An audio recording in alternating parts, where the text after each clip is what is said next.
नमस्कार साथियों। आज जैसा कि आप लोग को हम बताए थे पिछले क्लास में कि हम शिवगीत का बहुत ही जल्दी लघुत्तरीय और दीर्घोत्तरीय प्रश्न लेकर आ रहे हैं। ठीक है, हम आ चुके हैं आज। चलिए हम प्रश्नोत्तर को देखते हैं। पहला प्रश्न आज हम लोग का है कि निर्धन जन बोली सबे उपसहाय नए आदर अनुकंपा, इसका कह रहे हैं सब प्रश्न व्याख्या करने के लिए आपको पता होना चाहिए। किसी भी लाइन का अगर आपको व्याख्या करना है, अर्थ लिखना है, तो आपको सबसे पहले ये जानना होगा कि वो लाइन कहाँ से लिया गया है, कौन सा चैप्टर से आया है। दूसरी बात, उस चैप्टर का लेखक कौन है। अगर आपको ये पता है तो फिर लिखना आपके लिए आसान हो जाएगा। जैसे कि देखिए लिखा गया है, उपरोक्त पाँति महाकवि विद्यापति द्वारा रचित गीत शिवगीत से उद्धत अछि। एहि पंक्ति के माध्यम से शिव कवि पार्वती मौन अपन गरीबक कारणे खिन्न भऽ जाइ छै भऽ गेल छनि, कारण निर्धनता से लोक हँसी उड़बैत अछि, समाज में मथों आदर नहीं भेटैत अछि। अर्थात समाज में निर्धनता के कहियो कोनो सम्मान नहीं भेटैत छैक। आगे देखते हैं हम लोग। अगला प्रश्न क्या है हम लोग का। अगला प्रश्न है, खंडक काट कर हर बनाओ, हर बंधाओ, त्रिशूल तोड़ कर फाड़े आ बस धुरंधर लहर जोतियो पटाओ सुरसरी धारे।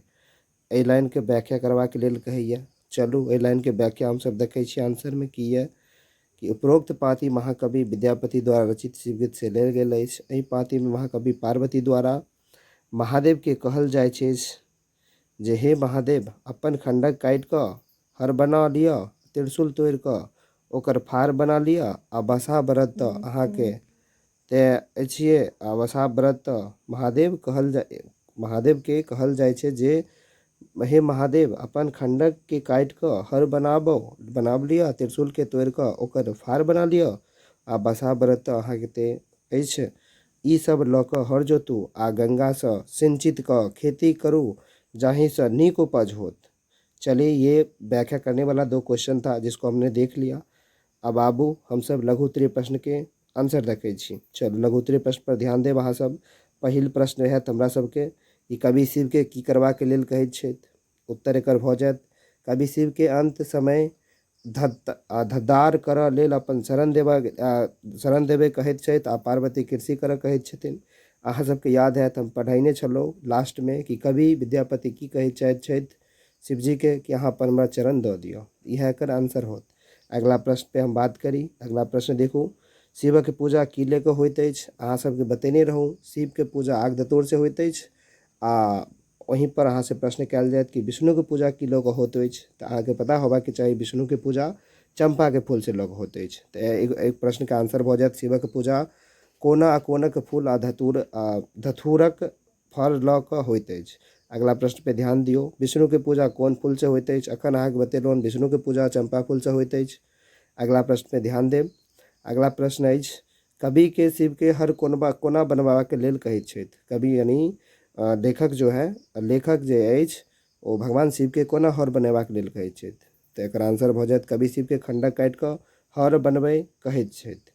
आगे देखियो अगला प्रश्न के आंसर, शिव खेतक पटौनी कोना करता। अगला प्रश्न अहाँके आबि गेल, शिव खेतक पटौनी कोना करता।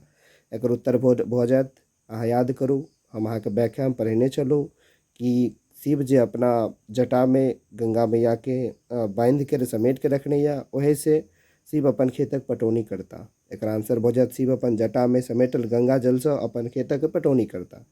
हमरा उम्मीद यऽ कि अहाँ सब कतौ तक समझ में आबि गेल हैत। चलू हम दीर्घ उत्तरीय प्रश्न का देखै छी। दीर्घ उत्तरीय प्रश्न इम्पोर्टेंट अछि, एहि पर विशेष ध्यान देब। दीर्घ उत्तरीय प्रश्न अछि, एहि गीत में कवि शिव के खेती करबा के लेल किया कहै छथिन।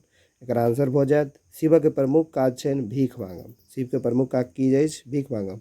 कवि के विचार में भीख मांगला से आदमी का सम्मान नष्ट होइत छैक, ओकर स्वाभिमान पर ठेस पहुँचैत छैक आ लोक लज्जा विहीन भऽ जाइत अछि।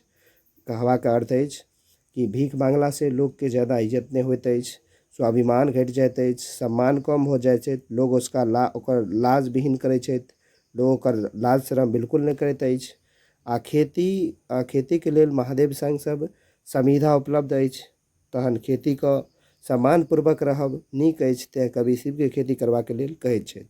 कहबाक अर्थ भेल लेखक के जे खेती करला से लोग ओकरा सम्मानपूर्वक देखैत अछि, लोग ओकर इज्जत करैत अछि, सम्मान करैत अछि, तेँ लेके खेती करबाक लेल बेहतर अछि, करबाक चाही।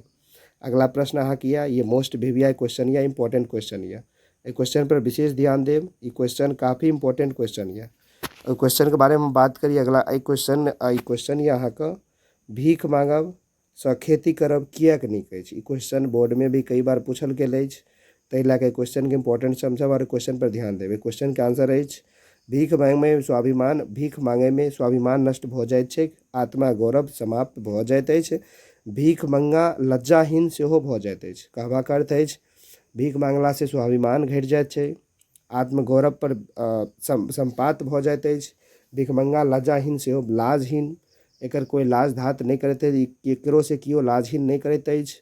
समाजक लोक ओकरा हे निर्दृष्टि से देखैत अछि। हे दृष्टि के अर्थ होइत अछि नीक दृष्टि से नहीं देखैत अछि। मुदा खेती पुरुषार्थक वस्तु अछि, लोक जतेक मेहनती करैत अछि ओतेक अन्न उपजाओल जा सकैत अछि। समाज में मान सम्मान भेटैत छैक, कहियो कोनो वस्तुके अभाव नहीं होइत छैक, तेँ खेती करब नीक अछि। अहाँ सबको हमरा उम्मीद यऽ कि अहाँ सबके प्रश्न के उत्तर समझ में आबि गेल हैत। अहाँ एहि प्रश्न के उत्तर जरूर कॉपी और कलम लऽ के बैठब और लिखब जरूर। आगे बढ़ू, अगला प्रश्न पे ध्यान दै छी हम सब। अगला प्रश्न अछि पठित गीत अहाँ के की संदेश दैत अछि।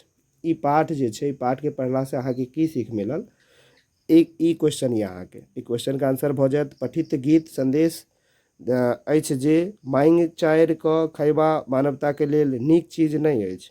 अही से मरण नीक होइत अछि, तेँ हमरा लोकनि के मेहनती मंजूरी के द्वारा उपार्जित धन से अपन समय बिताबाक चाही। एहि में सम्मान छै, गौरव छै, मानवता छै। अगला प्रश्न पे ध्यान देब। अगला प्रश्न अछि पठित कविता के सारांश लिखू। अगर केओ कविता के नहीं समझलो हन, फिर से ओकरा लिए समझे के अवसर आबि गेल हन, ओकरा समझू अहाँ सब। चलू हम कविता के सारांश देखै छी की अछि।